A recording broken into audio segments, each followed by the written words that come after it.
Doctor Mohammad ইউনূসকে সামনে রেখে ভারত প্রথম আলো আসিফ নজরুলদেরকে দিয়ে যেই তাদের পরিকল্পনা বাস্তবায়ন করছে। আসসালামু আলাইকুম প্রিয় দর্শক, আজকের ভিডিওটা খুবই গুরুত্বপূর্ণ, খুবই ইম্পর্টেন্ট একটা ভিডিও। প্রিয় দর্শক, আপনারা অবগত আছেন বর্তমানে সার্বিক পরিস্থিতি বাংলাদেশের 5ই আগস্টের পর থেকে বাংলাদেশের অবস্থা অবনতির দিকে না উন্নতির দিকে, সেটা আপনারাই জাজমেন্ট করবেন। প্রিয় দর্শক, আজকের ভিডিওটা আপনারা কোনোভাবে মিস করবেন না। আজকের ভিডিওটার ভিতরে আছে খুবই গুরুত্বপূর্ণ তথ্য, খুবই গুরুত্বপূর্ণ কথা, সেগুলো সম্পূর্ণ আমরা শুনবো এবং ভিডিওটা পারলে আমরা শেয়ার করে দিব। প্রিয় দর্শক, কথা না বলে আমরা সরাসরি ভিডিও স্ক্রিনে চলে যাই। আসসালামু আলাইকুম।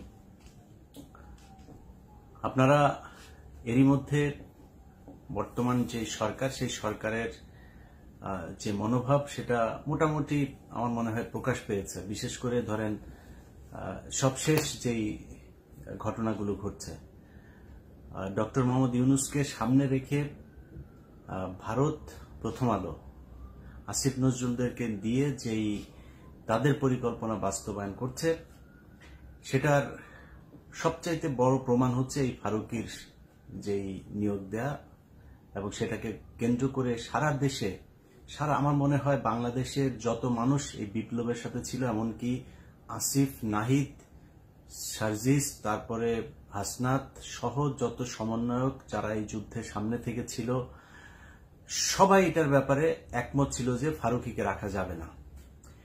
কিন্তু একটু চিন্তা করেন যে এই যে ফারুকীকে রাখা হলো সবার মতামত উপেক্ষা করে, কেন, কার জন্য? না, আসিফ নজরুলের কথা আপনি চিন্তা করেন। আসিফ নজরুল গেল 4 মাস 6 মাস আগেও যদি নাকি তার ফেসবুকের প্রতিটা পোস্ট কি সুন্দর জনগণের পক্ষে কথা বলতো, তাই না? এখন সরাসরি তিনি 180 ডিগ্রি ঘুরে গিয়ে তারপরে জনগণের বিরুদ্ধে চলে গেলেন। এর কারণ কি? নিশ্চয়ই এটার পেছনে কোনো একটা কারণ আছে। তো আমি একটা বিষয় নিয়ে কাজ করছি, সেই বিষয়টা নিয়ে কাজ করতে আমার আসলে অনেক গোয়েন্দা কর্মকর্তা, সেনাবাহিনীর অফিসার, সিভিল অনেকের সাথে কথা বলতে হচ্ছে, এবং সেই তথ্যগুলো ক্রস চেক করার জন্য আবার বাড়তি আরো অনেকের সাথে আমার ব্যক্তিগতভাবেও কথা বলতে হচ্ছে। অনেকে ফোন করছেন, এই গত 1 সপ্তাহ ধরে অনেকে ফোন রিসিভ করতে পারছে না, সেটার জন্য দুঃখিত। তো মূলত ওই কাজটা করছি, ওইটা করতে আমার বোধহয় আরো 2-3 দিন সময় লাগবে। এইটা নিয়ে ব্যস্ত আছে। সেই প্রোগ্রামটা দেওয়ার পরে আপনারা অনেক কিছু পরিষ্কার হয়ে যাবেন। তো তার আগে আপনাদেরকে একটু বলে রাখি, সেটা হচ্ছে যে ভাই, এই দেশটা আসলে আসিফ নজরুল আর ফারুকীরা যেভাবে চালাচ্ছে, এইভাবে চালানোর জন্য স্বাধীন হয় নাই। এই জন্য মানুষ রক্ত দেয় নাই।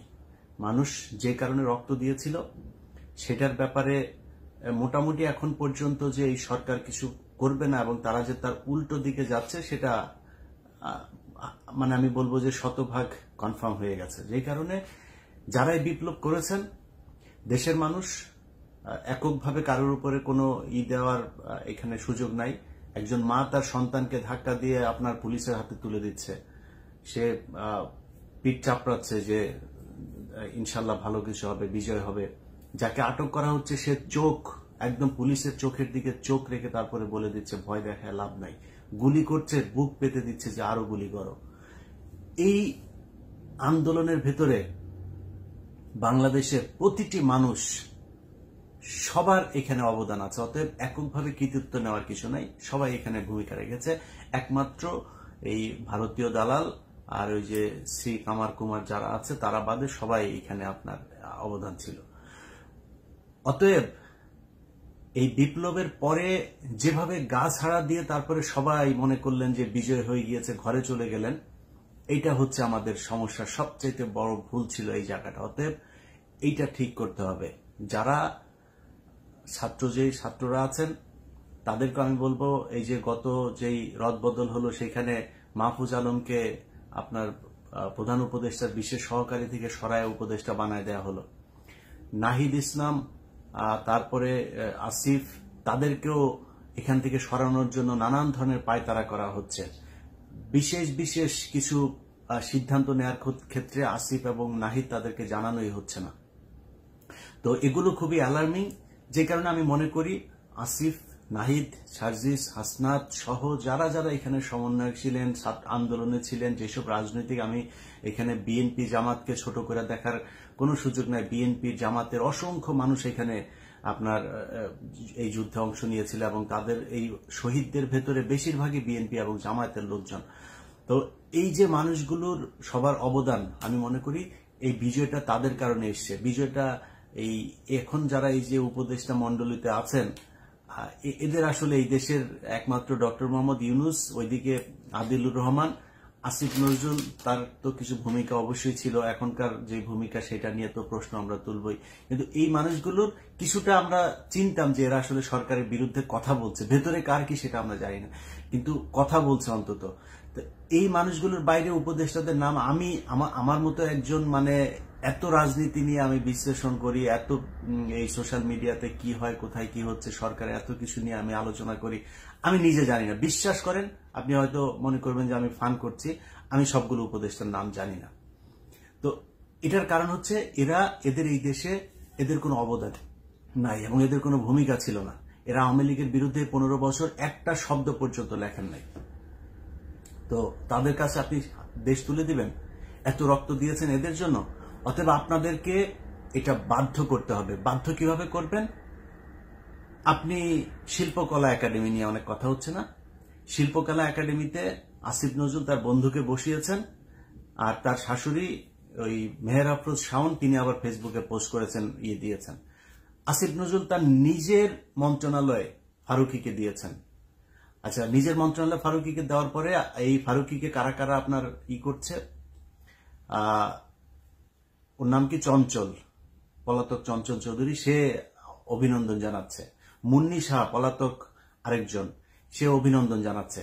তো এই যে এদের নিজেদের লোকজন যে আসিফ নজরুল যে তাদের কথা বলছে, সেটা এইসব দিয়ে প্রমাণ হচ্ছে। অতএব এগুলোকে এখন আপনি করবেন কি? আসিফ নজরুল বাংলাদেশে এত শক্তিশালী কেন? আসিফ নজরুলের 2 দিন পরে রাস্তায় ধরে পোলাপান থাপড়ে, ন্যাংটা পোলাপান থাপড়াইলো, আসিফ নজরুল পাশে 2জন মানুষ এসে দাঁড়াবেন। আসিফ নজরুল যা করলো এই 5 তারিখের পর থেকে এখন পর্যন্ত। অতএব আসিফ নজরুল চাইলে এটা করতে হবে ভাই। এখন ধরেন আপনি এই যে কালবেলা এই সন্তোষ শর্মা এখন পর্যন্ত আপনি অফিস করছে, আরে ভাই ওটা থাপড়ায় ওইখান থেকে রাস্তা ওইখানে দাঁড়ায় থাকতে হবে, পোলাপান দাঁড়ায় থাকতে হবে, 200-400 রাস্তা দিয়ে আসবে, 2-5জন দাঁড়ায় থাকলেও চলো, ও উঠবে ওরা থাপড়াইতে হবে ধরে, ও নামবে ওরা থাপড়াইতে হবে ধরে, ও অফিস করে কেমনে? তো আমরা চাইলে এগুলি কিন্তু করতে পারি, বাট করছি না, সময় দিচ্ছি। কালকে ওই যে বৈশাখী টেলিভিশনের অশোক চৌধুরীকে নিয়ে একটা প্রোগ্রাম করেছি আমি, 15 মিনিটস নিয়ে আমার দেশে কাজ করছিল, সেটা নিয়ে কাজ করার সময় আপনার আমার টিমের এই খবরটা অশোক চৌধুরী জেনে যায়। পরশুদিন সে করেছে কি, সে তার তাদের ওই অফিসের একটা গ্রুপ আছে, ওই গ্রুপের মধ্যে সে আপনার মেসেজ পাঠিয়েছে যে সবাইকে কাউকে না জানিয়ে সে চলে যাচ্ছে, এই জন্য দুঃখিত, কেউ যেন কিছু মনে না করে, সবার কাছে দোয়া চেয়েছেন। তারপর থেকে সে পলাতক। এর কারণ কি? কারণ এই যে মেয়েরা যে আমার কাছে বক্তব্য দিচ্ছিল যে তার কাছে কিভাবে যৌন হয়রানির শিকার হয়েছে, সেটা মানুষ জেনে যাবে এবং তার বিরুদ্ধে এখন মামলা হবে, পুলিশ খুঁজবে, তার আগে থেকেই তিনি চলে গিয়েছেন। এইরকম এই সাংবাদিকতা, এই যে বাংলাদেশের টেলিভিশন, পত্রিকা, বিভিন্ন জায়গায় এরকম বহু লোকজন আছে যারা কিনা আমাদের কথা শুনছে না। আমাদের দাবি একটা ছিল, সেটা হচ্ছে যারা এই কয় বছর দালালি করেছে তারা মিডিয়াতে থাকতে পারবে না। আমাদের সেই দাবি মানা হয় নাই। একজন আছে, সে নিজেকে বলে যে তাকে নাকি তারেক রহমান নাকি তাকে পাঠিয়েছে। তো আমি কথাটা সরাসরি বলছি যাতে তারেক রহমান এবং বিএনপি তার ব্যাপারে ব্যবস্থা নিতে পারে। ওয়াহিদুজ্জামান RTV-তে সে বসেছে, দখল নিয়েছে, নিয়ে 5 লাখ টাকা বেতন নিচ্ছে মালয়েশিয়াতে বসে। আবার দেশে কয়েকজন, আমার সাথে 2-3জন টেলিভিশন পত্রিকা মালিকের সাথে কথা হয়েছে, তাদেরকে সে থ্রেট করছে, তাদেরকে নাকি তারেক রহমান নাকি তাকে বলেছে যে ওইগুলো দখল করতে। এখন দখল করবে না যদি নাকি ওরা কিছু টাকা পয়সা দেয়। কারো কাছে 2 কোটি, 3 কোটি, 5 কোটি করে টাকা যাচ্ছে। এই ওয়াহিদুজ্জামান অ্যাপোলো, সে RTV দখল নিয়েছে, কোনো সমস্যা নাই, তারেক রহমানের নাম ভাঙায় নিলেন, আমাদের কোনো সমস্যা নাই। আপনি তো আওয়ামী লীগের দালালি করেন না এতদিন, কিন্তু যাওয়ার পরে সে আওয়ামী লীগের পোলাপানকে ওইখানে বসায়, তারপরে বিএনপির পোলাপানকে ওইখান থেকে বার করে দিচ্ছে, আওয়ামী বিরোধী লোকজন ওইখান থেকে বের করে দিচ্ছে। এই হচ্ছে এই অ্যাপোলোদের চরিত্র। মুসাদ্দেক হোসেন ফালু, তাকে RTV-তে ঢুকতে দেওয়া হচ্ছে না। তো এগুলো নিজেদের লোকজনকে নিজেরা, আপনি ওই যে ওইদিকে আরেকজন আছে, সে কিনা আপনার হায়দার টায়দার, তাদেরকে বসায় রেখেছে। DVC-তে এখনো পর্যন্ত 1 পাল রয়েছে। তো এই যে সরানো হচ্ছে না, আমরা কিন্তু এক এক করে সবগুলো ধরবো। তখন হাত পা ধরে চাপাচাপি করলে লাভ হবে না। একজনের কোনো রিকোয়েস্ট, যে রিকোয়েস্ট করে সেটা খালেদা জিয়া করুক, তারেক রহমান করুক, যে মনে চায় করুক, কারো রিকোয়েস্ট কিন্তু শুনবো না। ভালোই ভালো এখনো সময় দিচ্ছি। অশোক চৌধুরীর মতো ধরার আগে সুন্দর করে এগুলোরে সরান। আমরা আপনাদের কাছে আমাদের কোনো চাওয়া নেই। আপনি বিএনপি করেন, জামাত করেন, আমি দুই দলই করি। আমার বিএনপি জামাত নিয়ে কোনো সমস্যা নাই। কিন্তু আওয়ামী লীগের যে দালালরা এতদিন ছিল, যারা শেখ হাসিনার সব লুটপাট, খুন, গুম এগুলোর বৈধতা দিয়েছে, সেটার বিচার করতে হবে এবং তাদেরকে ওইখান থেকে সরাইতে তো হবেই। এটা নিয়ে তো কোনো প্রশ্নই নেই এবং বিচারও করতে হবে। সো এই জায়গাগুলো আপনার হচ্ছে। এখন যেটা বলছিলাম সেটা হচ্ছে যে এই সন্তোষ শর্মা, প্রথম আলো, ডেইলি স্টার, এদেরকে জোর করে ওইখান থেকে সরাইতে হবে। একটা জুজুর ভয় দেখায় দাড়ি টুপিওয়ালারা, এদেরকে দেখলে পশ্চিমারা এই করে ফেলবে, ওই করে ফেলবে। আমি চাইও না সেরকম পরিস্থিতি তৈরি হোক, কিন্তু এই বাংলাদেশের মানুষ শাসন করবে। আপনি যা মনে চায় তাই করছেন। হিন্দুরা, তারপরে ওইদিকে ইসকন টিসকন যা মনে চায় তা করবে, তাদের কিছু বলা যাবে না। আর আলেমরা মাঠে নামলে পশ্চিমারা এই করে ফেলবে, ওই করে ফেলবে। কি করে ফেলবে? পশ্চিমারা এই রক্ত দিয়ে তারপরে দেশ স্বাধীন করছে। তাদের এই স্বাধীনতা নাই, তারা এটা চাইতে পারে না। এখনো পর্যন্ত ভারতের দালাল প্রথম আলো, ডেইলি স্টার, তারা এইভাবে প্রকাশ্যে চলবে। তাদের এখানে এই আন্দালিত রহমান, পার্থ, রুমিন ফারানা, মঈন খান, নুরুল হক, রাশেদ খান, এরা গিয়েছে। সব কয়টাকে মনে রাখা হবে, বলে রাখলাম। ভালো, আপনাদের সাথে এর মধ্যে অনেকের সাথে আমার খুব ভালো সম্পর্ক ছিল, সব কাটাও। একটাকেও ছাড়া হবে না। যখন যেটাকে সুযোগ পাবো একদম ভরে দেওয়া হবে, এটা বলে রাখলাম। একদম প্রকাশ্যে হুঁশিয়ারি করে রাখলাম, লাভ নাই। তো এদেরকে যারা জায়গা দিচ্ছেন তাদের ব্যাপারে আপনার করতে হবে। শিল্পকলা একাডেমি, তারপরে বিভিন্ন গণমাধ্যম, ভাই আপনাকে জোর করে যাইতে হবে। ওই যে কওমি সম্ভবত তারা, বা চরমনে আমি জানি না, কলরব আছে, সাইমুম শিল্প গোষ্ঠী আছে। বাংলাদেশের এই আপনাদের শিল্প গোষ্ঠী নাই ইসলামী ভাবধারার? আরে ভাই, আপনারা যা দখল করবেন, শিল্পকলায় নাটক হবে, আপনারা যেটা করবেন সেই নাটক হবে। এই নর্তকীদের নাটক হবে না, ভারতের এই উদিচিয়ার, এই ছায়ানট, এদের নাটক হবে না। আপনারা নাটক করবেন, আপনারা গান গাবেন, আপনারা শিল্প চালাবেন। এই দেশের শিল্প চলবে আপনাদের কথায়। আমি অনুরোধ থাকলো, যারা এই ধরনের শিল্প গোষ্ঠীগুলো আছেন, আপনাদের এখান থেকে আপনারা দাবি করবেন কেন ডিজি কি হবে? আপনারা ডিজি বানাবেন ওইখানকার। আপনাদের কথায় শিল্পকলা একাডেমি ডিজি হবে। সো আপনাদের মধ্য থেকে হবে। আপনারা যে নাটক করা শুরু করেন, ওরা একটা এই বের করেছে, কয়দিন আগে একটা নাটক করেছে। নাটক করে বলছে ওদেরকে নাকি নাটক করতে দিচ্ছে না, নাটক করতে বাধা দেওয়া হচ্ছে। এগুলো সব গোয়েন্দা সংস্থার বানানো, এখনো তো অ্যাক্টিভ না, ওদের বানানো। ওদেরকে বাধা দেওয়া যাবে না। আমরা নাটক করব, নাটক করতে চাই, আপনারা যা নাটক করবেন। খুব সূক্ষ্মভাবে চিন্তা করতে হবে। সময়টা খুব দ্রুত চলে যাচ্ছে। অতএব কে কোনটার দখলে নেবেন, কে কোনটা কার কথায় চলবে, সেটা দায়িত্ব নিবে এই দেশের মানুষ, যারা কিনা রক্ত দিয়েছে। এখানে এই কোন ফারুকি টারুকি, এসব চুচিলরা এখানে জীবনে কোনোদিন বাংলাদেশের মানুষের পাশে এসে দাঁড়ায় নাই। ওদের কথায় এই দেশ চলবে না। সো আপনাকে জোর করে দখল করতে হবে। এখন যদি মনে করেন আপনি সন্তোষ শর্মারে থাপড়াইতে গেলেন, আপনি কালবেলাতে, তো সন্তোষ শর্মা কালবেলা গেলে কি হবে? পুলিশ ধরবে আপনারা। পুলিশ ধরে কি করবে? গুম করে ফেলবে। আমরা ঘোড়ার ঘাস কাটি না বসে বসে? ডেইলি স্টারের মাহফুজ আনাম যদি অফিস থেকে ওঠার সময় যদি ওরা ধরে থাপড়ায়, পোলাপান যদি জুতা টুতা মারে, কি করবে? আপনার ধরে নিয়ে যাবে, রাইট? তো কি হয়েছে? সমস্যা কি? আমরা কিন্তু এটা করব, আগে থেকে বলে রাখলাম, এটা কিন্তু করা হবে। আপনারা না করলেও আমরা কিন্তু এটা অর্গানাইজ করব। সময় দিচ্ছি, তার আগে এদেরকে সরাইতে হবে। প্রথম আলো এখন পর্যন্ত গত সপ্তাহে নিউজ করেছে, বগুড়াতে একটা ছেলেকে পাঞ্জাবি টাঞ্জাবি পরায়া, টুপি পরায়া, তারপরে র্যাবের সাথে আইনা মিডিয়ার সামনে ট্রায়াল দেওয়া হলো। কি? সে তার মাকে খুন করেছে। খুন করে তারপরে ফ্রিজের ভেতরে ঢুকিয়ে প্রথম আলো শুরু করলো, প্রতিটা টেলিভিশন পত্রিকা নিউজ করেছে। মাদ্রাসার স্টুডেন্ট, প্রতিটা বলা ভুল হবে, কয়েকটা বাদে বেশিরভাগ মাদ্রাসার শিক্ষার্থী মাকে 500 টাকার জন্য খুন করে ফেলেছেন। খুন করে ফ্রিজের ভেতরে। কি ভয়ঙ্কর! মাদ্রাসার শিক্ষার্থী, বুঝতে পারছেন? তার 2 দিন পরে দেখলাম ভাড়াটিয়া খুন করেছে, তার মাকে খুন করেছে। এই খবরটা সত্য না। তাহলে এই খবরটা ছড়ালো কে? এগুলি হচ্ছে প্রথম আলোর সূক্ষ্ম কারচুপি। তারা প্রথমে করে, গোয়েন্দা সংস্থার তাদের লোকজন আছে না, সেগুলো দিয়ে করায়। মিডিয়াতে তাদের একটা চক্র আছে, এরা মিলে এটাই করে। সো এই সূক্ষ্ম এই চক্রান্তগুলো, যে তোফাজ্জেল মারা গেল না ঢাকা বিশ্ববিদ্যালয়ে, সূক্ষ্ম চক্রান্ত। এই চক্রান্ত বুঝার ক্ষমতা সবসময় হবে না। বাট একটা জিনিস মাথায় রাখেন, প্রথম আলোকে যদি কিছু নাও করেন আপনারা, প্রথম আলোকে খেলতে দেওয়া হবে না।